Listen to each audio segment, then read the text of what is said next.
here. See, the nerds are on time. Glad you guys are here with me because I'm starting to get a little bit of a flow in this. It's no more 5 minutes late, no more noon 05 for me. It's noon or until one day when I have to be a little late. Sorry about that. But I'm glad you guys are here. Lots going on, and I'm not even gonna apologize for it, bro. I've been apologizing for it for the past couple days. When I was on John's show, he apologized a little bit for it. No, bro, this Epstein thing is big. This Epstein thing has been big. This Epstein thing and the cover up is actually making it bigger than it was before because, bro, we're looking to it and we're seeing that there's a lot going on with this cover up. And as the cover up continues, we're continuing to see things that are coming out that people already knew. That's what's so frustrating about how long this has been taking for people to realize who this president is. Everyone's known about him. Everyone's heard the interviews. Everyone's seen the things that he said and has done, and it's all coming out because it has to when you're obviously covering it up. Matter of fact, I bet some of this stuff wouldn't even have necessarily had to come out if he wasn't putting such a bullhorn on this whole thing because he's an idiot. So that's a long way of saying we've got lots of Epstein and we've got it a lot. But there's different aspects of it. There's different avenues for it. And one of my favorite things going on today, which we're going to get to after this first little piece here, is how a certain Republicans in the House committees are trying to make sure this doesn't see the light of day either. Why so hell-bent on destroying your career and your reputation over this guy who's one of the filthiest, most disgusting, evil people ever in existence? That's just a question I have. Okay, so let's go ahead and get right into it because sometimes I end up going over because I talk too much at the beginning. So let's just go ahead and make this happen. Maybe you guys have seen this, maybe you haven't, but luckily I'm here to make sure you see it. Here's Jeffrey Epstein back in March of 2010. March of 2010, I think. This always happens on the first video. Why? Why is that?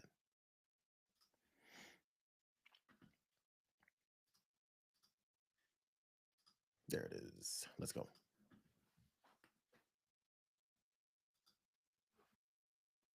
Have you ever had a personal relationship with Donald Trump? What do you mean by personal relationships? Have you socialized with him? Yes, sir. Yes? Yes, sir. Have you ever socialized with Donald Trump in the presence of females under the age of 18? Though I'd like to answer that question, at least today, I'm going to have to assert my 5th, 6th, and 14th Amendment rights, sir. Have you ever had That was Jeffrey Epstein back in March of 2010, evoking his 5th, 6th, 14th, and 16th, and any other amendments and rights that he can evoke to not answer the question of whether or not he socialized with Donald Trump with underage girls. This is in 2010. I believe 2006 was when the shit started hitting the fan with Jeffrey Epstein and all the things that he had been doing and had been selling off and trafficking women and girls to any of the highest bidders and rich and important people as possible. This is the deposition that's then coming back out. This is from like a Vice article that featured this years and years ago, which is what I was talking about a minute ago, that everyone has seen this. This isn't newly unearthed video or information. This is what we've already seen and what we've already known. But for some reason in this country, we've allowed this guy to get away with the things that he's gotten away with for a very, very long time because he came with the bigotry. And for some reason, that's more appealing than the truth. Here's some more truth. You guys know Luke, Uncle Luke from 2 Live Crew, 80s and 90s hip hop group. And if you don't know about Luke, Luke and the crew had very raunchy songs talking about women, talking about sex, talking about the filthy things they do with them and all that. It was like a shock value type of music. And they were banned on radio stations. There were songs about it. In case you guys didn't know who 2 Live Crew was. This is Uncle Luke. This is back in, wow, this is 8 years ago on a Sirius XM show with Mark Thompson called Make It Plain. Uncle Luke talked about his experience in going to see at a party that Donald Trump invited him to. Watch this and listen.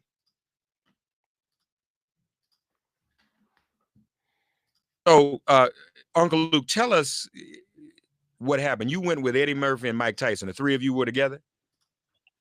Yes. Uh-huh. And Donald Trump invited you all personally. Yeah. Tell us what happened, Uncle Luke. What happened at that party that made you have to leave?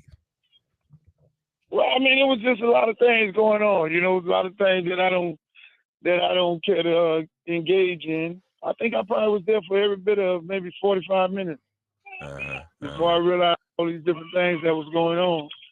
And I was like, okay, it's time for me to go here. It was just some things that I don't really care to discuss. Because, I mean, you know, one thing about me, I don't kiss and tell. But at the same time, the party was going on. And, you know, it was a lot of things. Put it this way, there were a lot of things going on. A lot of things. So a lot of things in a lot of different rooms. There was a lot of different rooms going on in the house. And every time you open up a door, there was something else going on that I really didn't care to be a part of. So presumably there were women in these rooms? Oh, yeah, a lot of women. Mm-hmm. How were they? All over the room. How were they dressed, Uncle Luke? Half naked. Half naked. Half naked and some naked. Half naked and some naked. Was there any assaultive behavior toward women at this Donald Trump party? No. No assaultive behavior. Okay. No, all the women were enjoying themselves like they do. Mm-hmm, mm-hmm. You know, but the thing, let me tell you, the thing is when you're around, I've been around a lot of models and a lot of these pageant women, because that's what mostly it was. It was mostly pageant women. Uh-huh. And a lot of these women ain't of age. So when you got a whole bunch of these women running around, whether they of age or not, you know, there's a lot of things going on. You just, you know, some women look too young. I mean, they were all enjoying themselves. That's what they were there for. But were they old enough to be enjoying themselves? I don't know. Was there sex? Of course there was. I guess that's a stupid question now to ask. Okay, so I think I got you now. You're saying that all this was going on and you weren't clear as to whether these were adults. I wasn't clear whether or not they were adults, and I wasn't clear whether or not, you know, whether I wanted to be in that kind of environment where some of these other things that was going on in there. Uncle Luke broke down, and that was a much longer interview. That's the gist of it that I wanted to take for this, where Mark Thompson asked him. It was kind of a little bit like pulling teeth here and there, because as you heard Luke say from the beginning, he didn't want to kiss and tell. And also he doesn't want to be a snitch and talk about all the things that he saw. But then again, he saw those things and he wanted to get the hell out of there. And some of those things that he saw was underage women, what he deemed to be underage women, topless, naked, in different rooms. There was more rooms in his house than he's ever seen. There's a room and then another room and then another room and another room of the same kind of nefarious behavior. Sex, drugs, and alcohol is what he pointed out. And Uncle Luke, who showed up at the beginning, he said with Mike Tyson and someone else, I can't remember who he said he showed up with. Oh, and Eddie Murphy. They got the hell out of there because that didn't look like a good situation. Now, this isn't connected directly. He didn't say Jeffrey Epstein was there or anything, but this definitely goes to the notion of what it is we've heard and seen Donald Trump talk about over the years on Howard Stern's show. I think there was an Inside Edition video where he was talking about this 11, 12-year-old girl going up an escalator, and he said, I'm be dating her in 10 years, all those things. And how what he has in common with his daughter, Ivanka, is sex. And if she wasn't his daughter, he'd be dating her. Like, we can go through 100 of these things. So as you hear these things continue to come out, starting with Jeffrey Epstein, not wanting to talk about whether or not they partied with underage girls, or then to Luke talking about why he ran his ass out of that house because he didn't want to be caught up in any nonsense. It seems like it all kind of goes together and makes a whole lot of sense. There was more details from that, from this Vice article that talked about this. There was a 2016 Vice article that was talking about the whole things about the contents of this phone book that Jeffrey Epstein had that, you know, they've also caught up on. This is now more connected with that deposition that we started the show off with. So really fast, I want to read some of the details of what was in this, because again, there's a lot of names, and I want to show you guys the differentiation between Epstein files which is the whole case, I believe, and then also the Epstein client list when it comes to the people who were a part of his clients that took part in this human sex trafficking ring that he had going. So there's those differences, at least what I've heard people saying, but the files will tell everything. Part of the files, I think, or at least some of the FBI information that they had, said among people listed in the phone book, Epstein's phone book, were well-known political figures, such as Prince Bandar of Saudi Arabia, Tony Blair, former Utah governor and Republican presidential candidate John Huntsman, Senator Edward Kennedy, and Henry Kissinger. Also listed were major political contributors like David Koch and Pepe Fanjul. Again, this is what I'm reading from what they said the Vice article pointed out in 2016. All those names were listed alphabetically at the front of Epstein's telephone book, along with the names of Trump's former wife, Ivana, and his daughter, Ivanka, and his brother, Robert. Epstein created a number of other odd categories in this book, including one called Jeffrey. There were dozens of names in the Jeffrey category, including Ehud Barak, Alan Dershowitz, then Senator John Kerry, former Senator and lobbyist George Mitchell, powerhouse DC lobbyist Thomas Quinn, and David Rockefeller. Trump was also listed in this section, and under his name, there were 14 phone numbers, including emergency numbers, car numbers, and numbers to Trump's security guard and houseman.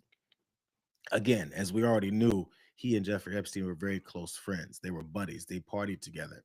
And they keep saying, his spokesperson, he said it as well, they had a falling out in the 2000s or some time frame over him being a creep and how he kicked him out of Mar-a-Lago. You'll hear people repeat that a lot. But still, as we're going through all this, we're seeing more folks talk about how the fallout came from a disputed real estate deal. Who knows what they're making up versus what it is that actually happened. But we hear both stories, so it makes someone want to wonder, where's the truth? Just let us know, bro. If it's all on the up and up, please just let us know. Here's another little piece of information that might give you a little bit of a glimpse into the mind of Donald Trump, who's probably losing it today. Maggie Haberman, who's been she reveals a lot of stuff about him. I'm not sure how she gets all the information that she does, but she wrote a book and she was on CNN and she was talking about the way that Donald Trump during his first term, when Ghislaine Maxwell went to prison, and she was talking about some of the people that could have been included in the whole ring. Look at the way she describes the way he responded to that.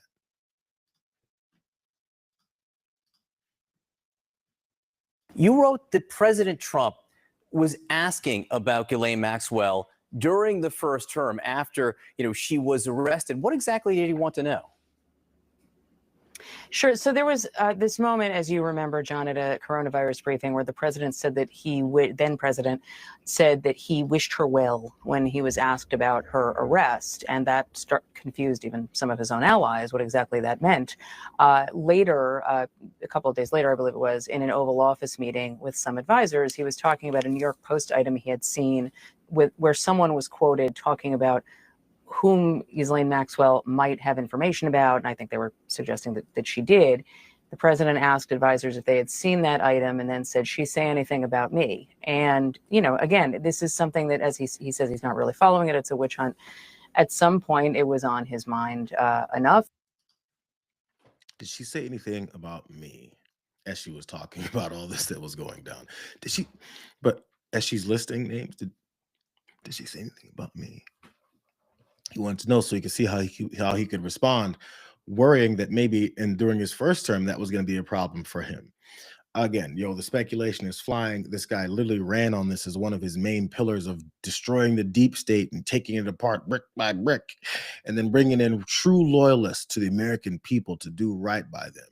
That is, until they violate all of those promises that they made and violating all the people that they thought that they would do something about anything. And by the way, as people, report about this, I've seen some folks and some networks going with the Democrats to find a way to divide and conquer here on this. There's not a division of dividing and conquer on people who finally seeing the light about who this guy really is and wanting answers on it. I just think it's insulting. I'm sure there's plenty of people who only care about the political side of this. And there's many more people who care about the victims that were involved in this and finding justice behind it. That's why when you see some of these folks talk on the internet about how, what if Bill Clinton's in there? Please, if Bill Clinton's in there, release all of that, bro. And by the way, that list that I read from that Vice article, that was talking about who was listed in this phone book. That's a phone book level. So these aren't like the release of files or client lists at this point. We're going to get to what they're trying to do as far as that goes. But I want to show you guys one more clip, because as more information has come out, I saw this the other day on CNN, the K-File guy, Andrew Kaczynski, I believe his name is, he was talking to Aaron Burnett about some of the new videos and pictures that he discovered, and then how he confronted Donald Trump about it. I just want to give you guys more of a glimpse into the way Donald Trump is responding to this when he's not in front of cameras, which isn't that much different than the way he's responding to when he is in front of cameras. Let's start with the one at Trump's wedding. I mean, this is a significant development. Well, yeah, it is. Trump's wedding to Marla Maples in 1993 was dubbed the wedding of the century by the media at the time. And although we know that Trump and Epstein were friends during this period, this is really the first time that it's actually been reported that Trump invited Epstein to his wedding. Besides that one photo of Epstein entering the reception at the Plaza Hotel, we can also see him in the background of another picture. That's Howard Stern on the far right, along with Robin Leach from Lifestyles of the Rich and Famous. And Epstein is behind them at the wedding, almost seeming to be photobombing them. We also found this photo from just a few months earlier, Donald Trump with two of his children talking to Jeffrey Epstein. That's at the opening of the Harley-Davidson Cafe in New York in October 1993. You can see Ivana there. She would have been just about to turn 12 years old in that photo. This is from 6 years later in 1999. This video has never been seen before in this context. It shows Trump talking to Jeffrey Epstein just before models hit the runway at the Victoria's Secret fashion show in New York in 1999. You know, the only other video we've seen of the two men was 7 years before this. So you actually called President Trump. You called him directly to ask him about this. Yeah, we were not on the phone very long. I think our call is about 30 seconds or so. But when I asked him about the wedding photo, he said, he sort of paused for a second and then said, "You've got to be kidding me," before calling CNN fake news and then hanging up on me. So I guess the whole thing about calling anyone that just exposes normal things like this, I guess they're normal. Fake news. What's fake about those pictures and those videos? And him asking, what's the context of this? I thought you guys, maybe you were just acquaintances, like you said, just a couple buddies, and not acknowledging all the partying and fun things that they did together. Just asking questions. And as these questions continue to build, I am curious. It could be even right now. Who knows what he's posted and truth socialed out at this point, and who knows which cameras he's gotten in front of. But the one thing we haven't seen, you guys, the one thing we haven't seen is Pam Bondi going back and talking about this, which I want to get into right now, because Pam Bondi is kind of the pin between all this. Pam Bondi is the person that Donald Trump keeps saying is doing an excellent job in covering this whole thing up. And then she'll release only the credible information. And then, of course, the other people who are standing behind him going, well, of course, at some point, we're going to see Donald Trump on Epstein's files. I mean, beforehand, we said not at all. But now that we can't deny it anymore, we have to say it and maybe act like it's going to be some kind of a great spot for him to be in those files. But we're only going to release the credible parts of it, not the stuff that actually shows just how deep he was involved with this guy. I mean, just speculating based on all the things that he and his supporters said over the years, and that we're finding out is pretty much true. So let's go to CNN. They were talking about Pam Bondi and these files and whether or not he was really in them. I want to show you guys this, because there's been a lot of speculation on whether or not he's in those files. Here, let's go to this. Oh, man.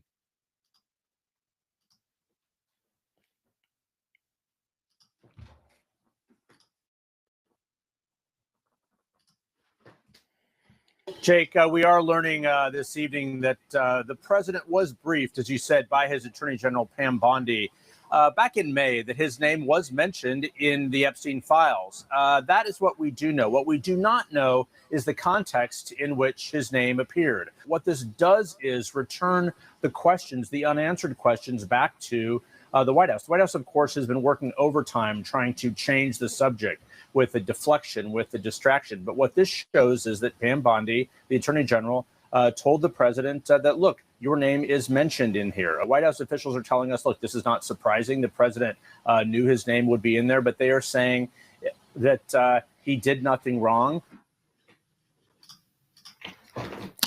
I mean, they just have to at least, I guess, acknowledge that.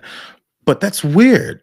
If Donald Trump is listed in the Epstein files in some form or fashion, but he didn't do anything wrong, there should be nothing wrong with releasing what it is that he didn't do wrong, right? Why is there such a cover-up? That's going to be the main vein of this whole thing. It was a nothing burger. In fact, I'm sorry, don't forget that they just said maybe a week or two ago, these files don't even exist. Remember, they don't exist. They don't have them. They disappear. There's no such thing. They weren't on Pam Bondi's desk and they don't exist. But now Pam Bondi told him back in May, according to Wall Street Journal article, that he's in the Epstein files. It makes you wonder why just last week, the guy that's in the Epstein files said this.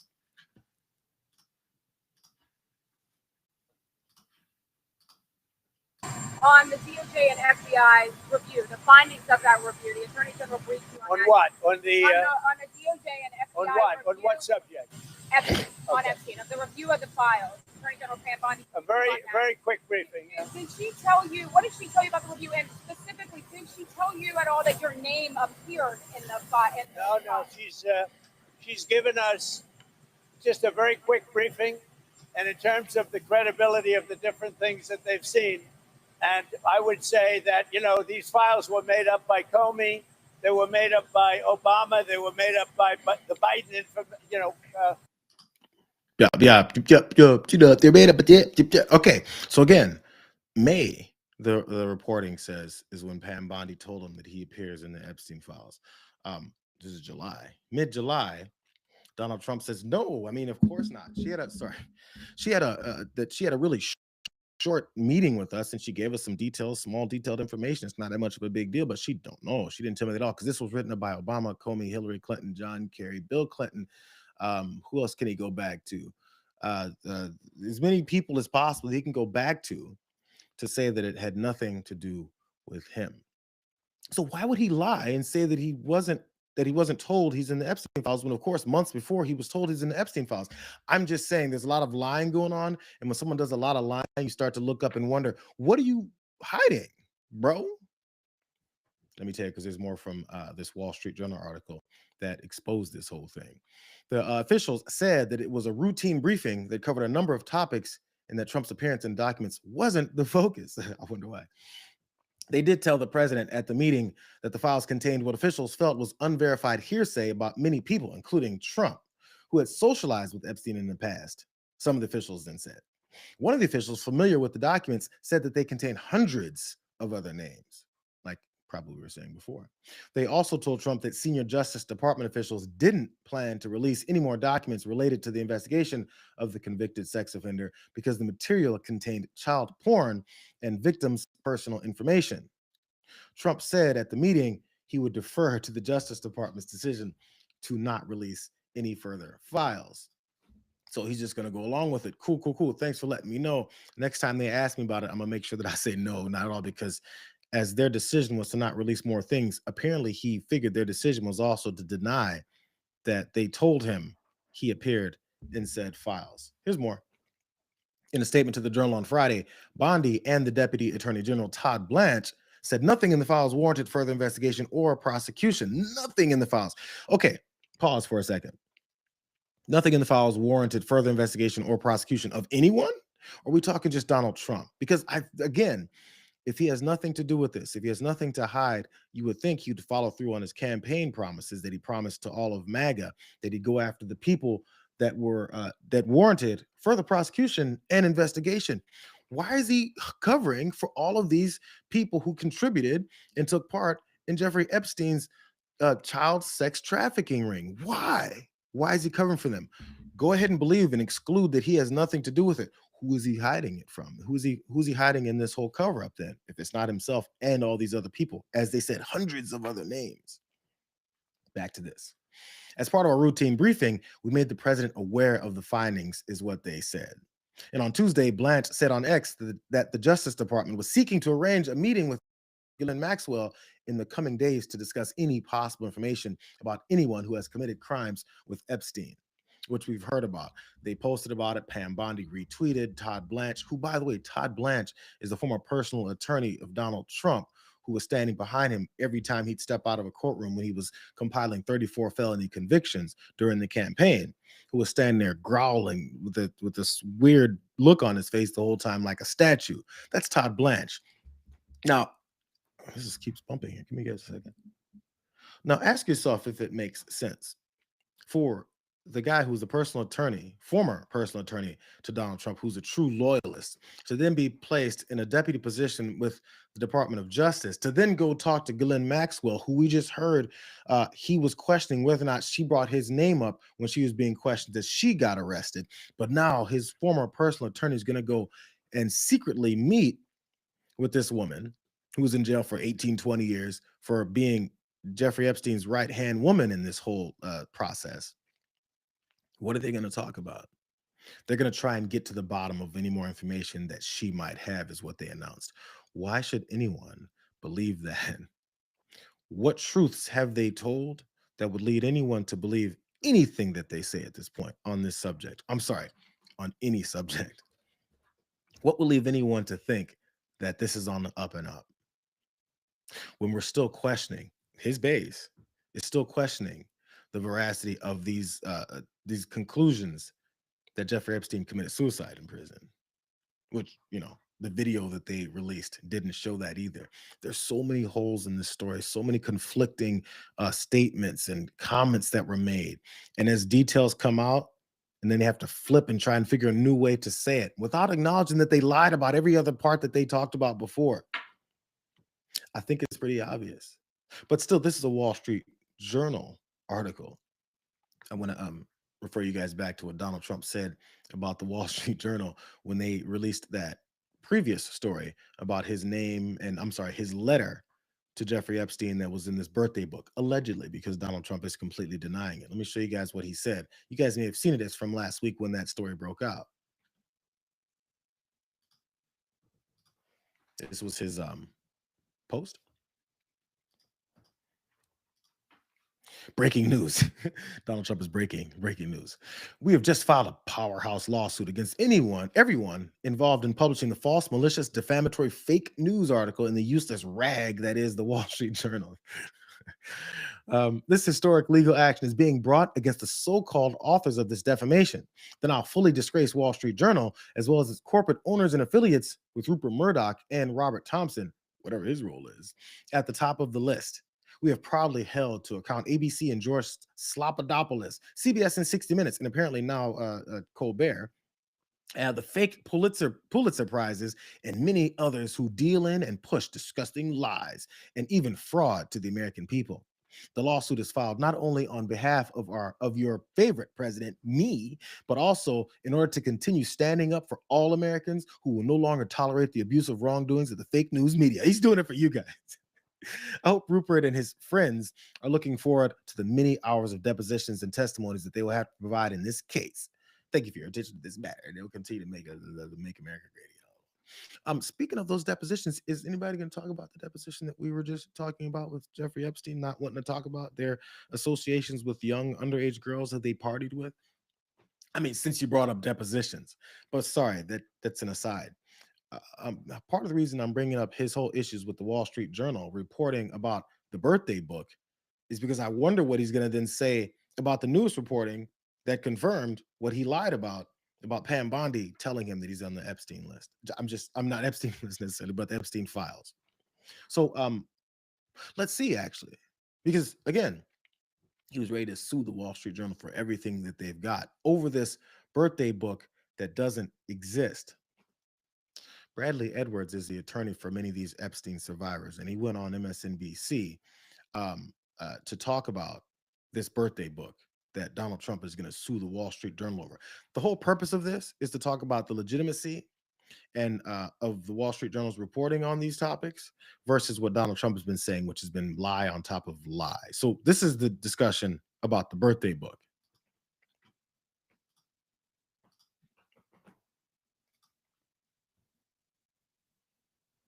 I want to go to that book because with your familiarity with evidence against Jeffrey Epstein, which you've collected a lot of through the discovery process, what do you know specifically about that book? Do you know that the estate, the relatives of Jeffrey Epstein, in effect through their lawyers, are in possession of that birthday book? Yes, I know that the executors of the estate are in possession of that book. And I think that after they turn it over, it should probably be set in the Smithsonian as an artifact at this point in time. It's going to go down in history so that the world can see this book, and they'll know who were Jeffrey Epstein's best friends at the time, what letters did his family write to him, what other pictures are in there, things of that nature. Redact victim names, release the book, and move on. So that's it. Yes, the executors have it. So you've just identified, not just for the news media, but obviously for House representatives who are now in a mood to subpoena, and also Todd Blanche in the Trump Justice Department, who suddenly are getting curious about investigating this. You've now told them exactly, according to your knowledge, where the birthday book is, who is in possession of that book. And all the House representatives would have to do tomorrow is write up a subpoena for that book, and you believe that it would be the lawyers involved would comply with that subpoena? I know the executors' lawyers. I worked with them for years. They're good people. They're good lawyers. They would comply with the subpoena immediately. It's something that we could solve this problem so quickly if people actually want to solve problems. The executors of Epstein's estate are willing to comply and cooperate and provide this birthday book. That says the attorney for many of his survivors. So if it doesn't exist, he's really putting himself out there to be embarrassed. If maybe these folks don't want to provide it, or if it doesn't happen to exist the way that this administration keeps saying that it doesn't exist. I feel like this lawsuit, if this all comes out the way that Bradley Edwards just pointed out, I feel like this lawsuit against the Wall Street Journal might fall apart.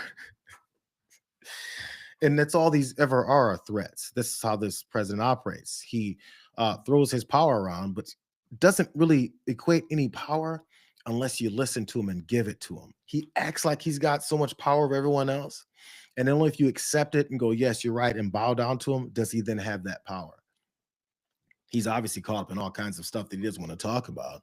So why does he have more power over anyone else that isn't caught up in all this stuff? I'm just saying. But still, there's a reasons why his defenders continue to try to defend him. I don't know exactly what it is outside of payment, money, loyalty, addiction to his bigotry, his hateful policies. I don't know, but it's definitely not making any of their lives better. And generally, I tend to avoid Scott Jennings, who appears on Abby Phillips' show on CNN all the time. But there was a good question asked, because look, as we're seeing all this happen, and someone says, yo, you lied about not being told that you're on the list. You lied about whether or not you want to release it. You've lied about every aspect of this whole thing. So what is it that's so bad about this? And I'm still searching for the answer from Scott Jennings as to why this needs to go out this way. If it's not a big deal, they keep calling it a nothing burger.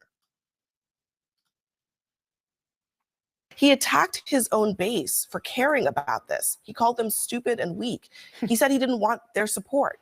And it all seems that that is because he knew something was in there that was incriminating to him.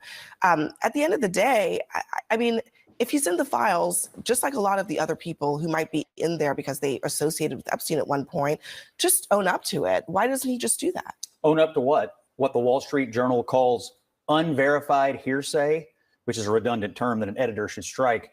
Unverified hearsay. It's actually not redundant. That is what is hearsay? Well, hearsay is a legal term. What is hearsay? Hearsay is a legal term. And it's unverified, so use it if you want. Yeah. Here's the deal. Why should he go out there and have to own up to anything? He's not ever been credibly accused. The Washington Post ran a fact check on this the other day and said, we're confident there's nothing about the president. If there were, we would know about it. Unverified hearsay is what he's dealing with, and you want him to go out and fight this ghost? It's ridiculous. No, I mean, I think the point is mostly that obviously everybody knows that Donald Trump is in some shape or form represented in these documents. His name is, because for so long he was associated with Epstein. So that's actually not a secret. That's not that new. Of course it's not. So why It's not? old news. Why act as if this is like, something that he has to protect himself against, as if, it's the biggest deal in the world?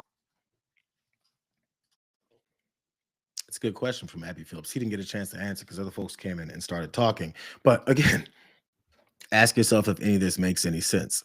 Why should he then go and respond to unverified information or hearsay, as Scott Jennings said that it is in here? So why shouldn't he just sit back and ignore it? Says the supporter of the president that has tossed out so much unverified information about so many different people. And matter of fact, one of his distractions right now is about a bunch of information that has been debunked and talked about and really ironed out to be the BS that they're still trying to push to distract folks from this. That being the Obama involvement in some kind of election scheme against Donald Trump. Everything's an election scheme against Donald Trump.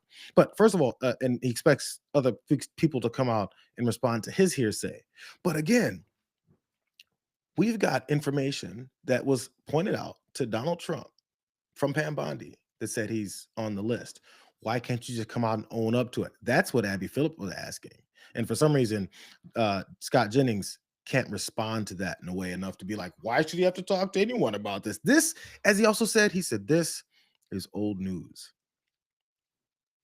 He's right about that. But how come it wasn't old news when he was talking about releasing the Epstein files and exposing all the people? And then people maybe could then say, yeah, if you expose it, we might talk about that old news that you were best buddies with him, that you appear on the list, that you have a background and history of talking about underage girls and partying with them sexually. And all of that is in that's in your file, your life file. Why is that old news that doesn't make any sense now? These are really bad excuses. These are really bad deflections. Bro, it's okay. I feel like CNN will still pay you if you say, yeah, this doesn't look very good for Donald Trump. Matter of fact, I believed him up to a point, but at this point, there's so many lies that have taken place. I can't see how he gets out of this without actually just releasing the files and not just what he calls, the reputable parts of it. That he deems the reputable parts about it. Last thing here on this particular section. Pam Bondi. This is my favorite thing. Pam Bondi has been heard from since she, I think, retweeted Todd Blanche talking about how they're going to go meet with Ghislaine Maxwell and maybe threaten her or something. And then so since then, this is where she was supposed to be. Oh God, this is so funny. Watch this. And watch her excuse for not being at this event.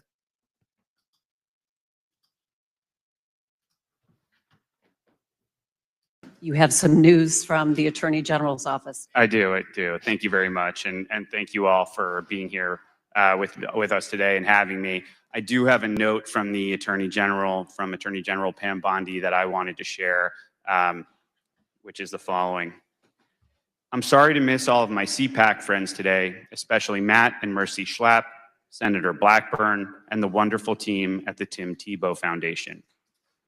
Unfortunately, I am recovering from a recently torn cornea, which is preventing me from being with you.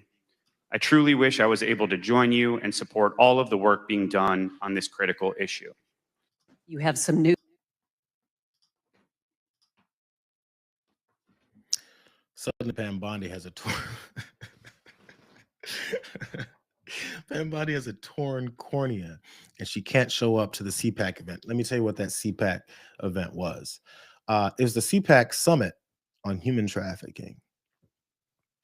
I'll say it again. It was the CPAC Summit on Human Trafficking. I mean, I don't know if it was the CPAC Summit on human trafficking because they're talking about how great human trafficking is, or if they're going to talk about how they continue with their commitment to fight back against human trafficking, especially from those filthy, dirty, illegal aliens that continue to invade our country, that we have to get out of here with mass deportations that also include American citizens and people that have been working here for 50 years and came as toddlers. That summit on human trafficking. But I think it'd be a little bit too on the nose if Pam Bondi, who's helping Donald Trump try and cover up his best friend who took part in human trafficking, sexual exploitation of children, it might be too much of a problem for her to show up to that, because she might get asked a couple questions, might even get booed by the CPAC audience. Who knows? But she's got a torn cornea.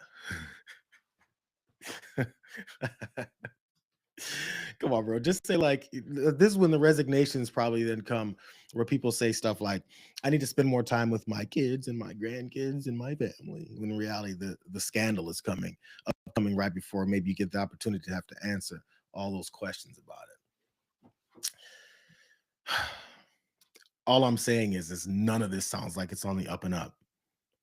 We just want answers, bro. We just want answers. I'm ready for the answers. I'm ready for the Democrats on the list. I'm ready for the rich supporters of Democrats on the list. I'm ready for the Hollywood folks that are on the list. I'm ready for the poor people that are on the list. It doesn't matter, because, by the way, there's a bunch of poor folks who also traffic young minors and also possess child porn, all that stuff, and they get arrested. Just wondering if the rich ones will be. I'm just saying. You know, there's more. There's more. And yes, it's still related to Epstein, because this is crazy. It's blowing up. It's already like 20 minutes till. I only got 20 minutes left, and this is still going down. I'm sorry. The Pam Bondi thing with the torn cornea is actually my favorite thing of the day. This is close, a very close second. I want to set this up for you guys, because this is a House subcommittee hearing, or just, their meeting. This is late last night, House subcommittee hearing on what exactly they want to do with this whole thing. Let me bring up the descriptions for this, because I want to give you guys an accurate depiction of what it is that went down. I don't want to forget this part. Hold on. Here it comes. This is great. All right. So maybe, I don't know if it was a little known fact or people knew about this, because as we saw, Mike Johnson, Speaker of the House, adjourned Congress for the last week of July, and also for the full August recess, to avoid them having to vote further, because there's a few more Republicans that are coming forward that want some information here, and they're willing to defy the president apparently for it and risk their entire political career. So this is a situation where Clay Higgins, Republican House member from Louisiana, was chairing this hearing, and he was asked for them to have a vote on subpoenaing the Epstein files, and he wasn't ready for it. I want to show you guys his response to the way that Representative Summer Lee and them jumped on him and made sure he looked like a fool.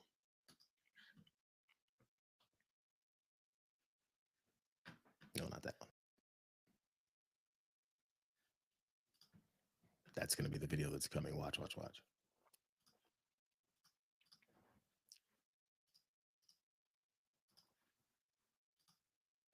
Here it goes. Document into the record listing the members of this committee and their individual calls to release the Epstein files. The subcommittee stands in recess, subject to the call of the chair. Point of order. Are we not we're in going to take the recess. vote? We're in recess. That was a previous order. Yeah. Mr. Chair, we need to take the vote from the motion. We're in recess pursuant to previous order, which passed without objection. We're in recess, and we will move to those votes. So this is out of order conversation. I'm just being polite. We had the previous order that we moved without objection. Votes would be moved until after deliberation. So, when is the actual? When are we back in session for this subcommittee? After votes? That subject to the call of the chair, as I stated. So we're going to do a permanent reflective of recess. the previous order. So stand by. Clay Higgins said stand by. He's chairing this committee for this particular evening. Representative Summer Lee asked for a vote to subpoena those files. As soon as that was asked for, Higgins said, we're adjourning, we're taking a recess. Didn't address it all, didn't say hell no, because, they'd have to take that vote. So as they argued over whether or not they're going to take this vote rather than go to this recess, he goes, well, according to the chair, whoever that is, that was me, just said that we have to go to recess. So there's nothing I can do about it. Sorry about that, fellas. And then so they adjourned quickly and then came back. When they came back, they had to vote on it. And this is the second funny part about Clay Higgins, for some reason, trying to cover more for Donald Trump.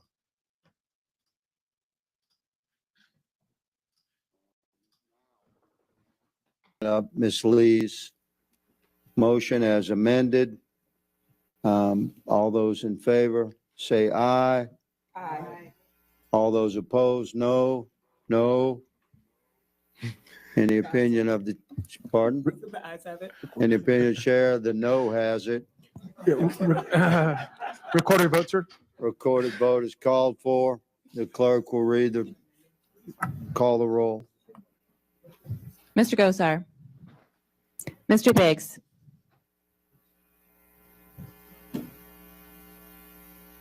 Ms. Mace. Ms. Mace votes aye. Mr. Perry. Mr. Perry votes aye. Ms. Boebert. Mr. Jack. Aye. Mr. Jack votes aye. Ms. Lee. Ms. Lee votes yes. Mr. Bell. Aye. Mr. Bell votes aye. Ms. Simon. Ms. Simon votes aye. Ms. Presley. Ms. Presley votes aye. Mr. Garcia. Aye. Mr. Garcia votes aye. Mr. Chairman. Mr. Chairman votes no. Mr. Biggs is not recorded. Mr. Biggs votes nay. Mr. Chairman, on this vote, the ayes are 8, the nays are 2. The subcommittee stands adjourned. Clay Higgins wasn't too happy about having to adjourn that committee after that vote that he then tried to derail. I'm going to tell you guys a little more details of how that whole thing went down. So they came back, they had the vote. When they had the vote, Clay Higgins thought that he would throw a monkey wrench in it and figured that these Democrats wouldn't want to continue to vote this way on subpoenaing these Epstein files. And the reason he tried that was he tried to submit some more information, some, I guess, discovery information about Joe Biden and communications about Joe Biden and all that stuff. And they figured that, you know, these Democrats in this particular subcommittee hearing would be like, oh my God, it's something about Joe Biden. I don't think I want to vote on this anymore. And they said, yes, add that to it since you thought that would derail us. He added that information, still had the vote. Higgins was the only no vote with the vocal vote. They start with the ayes versus the nays. And generally the chairman listens to whether or not the ayes are louder than the nays, which is doesn't seem like a very efficient system, but still we use that in 2025. And then once that chairman then determines, well, the ayes have it or the nays do, sometimes they move on. But another person in the room can then say, how about we have a roll call vote, which is what happened because it was obvious that everyone said aye. And it was one guy that said nay, and his name was Clay Higgins, the chairman of this whole thing. He even said the no has it, not the no's have it, the no has it. So the one guy against the other 8 has it. By the way, as you saw, there's multiple Republicans that joined Democrats in voting for this. And that's one of the reasons why I believe Summer Lee asked for this to happen right here in this particular hearing. So you noticed the certain Republicans that are on board with finding out all this information were in the room. She said, now is a good time for us to get all on record and probably win this vote to get these files subpoenaed. And then when it all went down, they had to have the full vote, and Clay Higgins then lost. Again, he added the information that he apparently wanted on Joe Biden in this vote, and he still voted no. Why'd you add it, bro? I thought you wanted to see that stuff. Everything is political. Everything is a cover-up. Everything has them dropping to their knees and kissing Donald Trump's left and right ass cheeks at the same time. You know, they got an efficient way of doing that, but a very inefficient way of voting here. So Clay Higgins was embarrassed, and now he's looking for ways to, I guess, take the next step and cover and hold all these things up. But that was embarrassing, bro. How long are we gonna allow these guys to then, when these guys go to campaigning again, Mike Johnson, who just adjourned the House for the whole month and an extra week, because he wants to avoid this, who just started slamming the table yesterday to act like he cares about this whole thing. Clay Higgins, another Louisiana politician, tried to shut this whole thing down and act like a single nay vote was more powerful than the 8 aye votes that actually asked for this subpoena. Why do you not want to see the information, Clay? Why do you not want to see the information? Do you know what's in it? Did Donald Trump tell you to make sure anytime? Did they have a whole like Republican meeting where they said anybody who has any position of power at any point, even if you're chairing one particular hearing at a time and you're not going to be doing it tomorrow, make sure you find any and every way to shut this down. And if someone asked you that you're loyal to, wouldn't you ask yourself, should I be loyal to this guy? None of them have any principles. None of them do. They're afraid of him. These are some of the folks that are standing up for him. Stuart Rhodes. You guys remember Stuart Rhodes? He was an Oath Keeper member leader, I believe. Also, he was one of the main people who was organizing and planning the January 6th attack on the Capitol, because he's a sore ass loser and his king lost that election. So after it was discovered all the evidence that was involved in him planning and putting this whole thing together, his ass was supposed to be in jail for 18 or 20 years, something like that. And Donald Trump pardoned him. So here's Mr. Stuart Rhodes. He was speaking to a group at some small hotel somewhere. Actually, the hotel was a really funny name. Not a funny name, but it was a very small, non-existent hotel, like the Holiday Inn or something. A Comfort Inn. He was at a Comfort Inn and Suites in Granbury, Texas. Maybe those are nicer than I thought. But here he is talking about the problems that are going to go along with Donald Trump continuing to cover this up, but he still can't find a way to blame Donald Trump for covering this up. Watch this. 90% of his own base understands that Epstein was up to something, and we know that's tip of the iceberg. We know that this is just common sense. That's how these elites are controlled with their own crimes. So I just sincerely hope that he keeps in mind that God saved him for a purpose. And that purpose is to defeat the deep state. It's not to make great trade deals. It's not to have a great economy. It's not any of that stuff. The real heart and soul of it is to defeat the deep state, the enemy within. Because if he doesn't do that, when we come back, it's going to be exponentially worse for all of us, for our country. Stuart Rhodes is questioning why Donald Trump is a part of this cover-up, except it's not Donald Trump. He's still hanging on to hope that it's not. What it is the deep state is continuing to control Donald Trump to cover up Epstein. And they've convinced him that there's nothing more in this, similar to the way that they may have convinced someone else that it was just a Hunter Biden laptop that wasn't a big deal. That's what he said. But he also mentioned Butler, Pennsylvania, where the assassination attempt took place. And said that God saved his life so that he could survive and bring forward this new era in America where we then go after the deep state. And he has to understand the gravity of this particular moment when he has to go after the deep state, because apparently the deep state is manipulating him. Pause for a second, Stuart, and everyone else that thinks like this. I'm sorry, Stuart is a convicted treasonous person in this country. But still, think about it for a second. If you really think the deep state is controlling Donald Trump, doesn't that make Donald Trump a bad person? If you think the deep state is controlling Donald Trump, why hasn't Donald Trump finished the job like he promised also to get rid of the deep state? He had Elon Musk run through the entire government and fired thousands of people, maybe tens of thousands, I don't know, tons of people he fired. How come he didn't fire the deep state yet? How come the deep state is still sitting there telling Donald Trump to continue to act like the deep state when Donald Trump is obviously not the deep state? He brought up Dan Bongino and Cash Patel and wonder why the FBI, the heads of the FBI, haven't fired the deep staters within the FBI. Bro, maybe outside chance, like just imagine this, like think about this for half a second. Maybe, possibly, this whole deep state thing is people in power covering for their own asses and their actions and their corruption and their money stealing tactics. Maybe it's that. Maybe Donald Trump isn't even deep state. Maybe Donald Trump is just the same con artist, a thief, nefarious individual that he's been his entire life. Maybe it's that.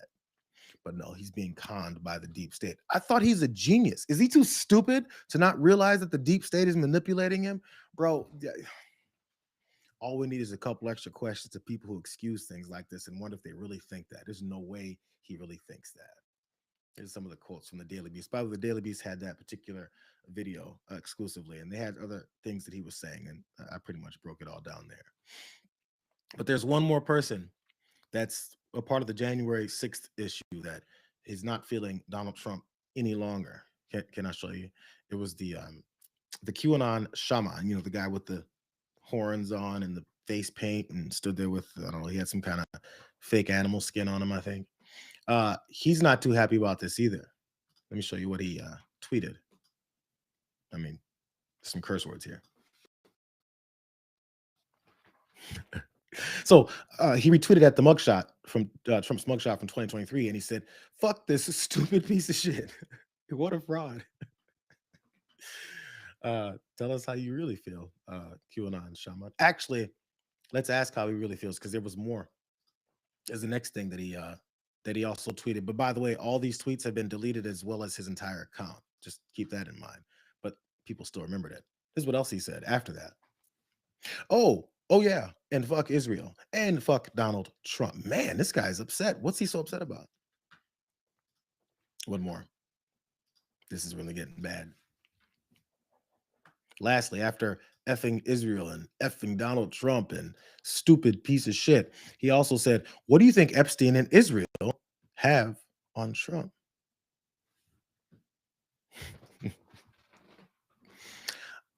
I mean, we can answer that question. I feel like he could probably answer that question too. But the problem here is that more people are finally discovering that 2 + 2 still indeed does equal 4. And when we're seeing all this get lined up in front of us and we see the lies get told, you might want to start finally detaching your complete identity and your worship behavior behind this guy. That's all.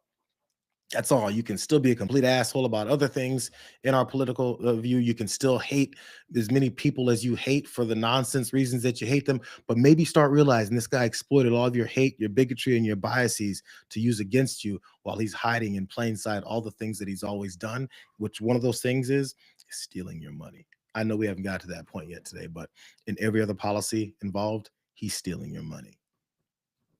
That's all. That's all. I didn't give any shots out. Christina Elisa Brown, what's going on? I'm glad you're here. By the way, this is the end of it. We got a few minutes left before John's show comes on. But Jackie Paper Dragon says, are you looking for logic, Jayar? That's a fool's errand. Not at all. I just want to expose how little logic there is, but I would like to find some of it every once in a while. By the way, shout out to the dragons. Dane Dragon. Man, there's a lot of dragons. The Grumpy Cat. What's going on? Dragon Shepherd. Miss Shivos Dragon. Man, I got all the dragons in the house. I feel like you guys must miss the pre-port, so I'll be your pre-port. How about that? Oh, and also I did hear this. Peanut Be Gone pointed this out. Other folks were saying it before I saw it in the chat. Hulk Hogan has passed away.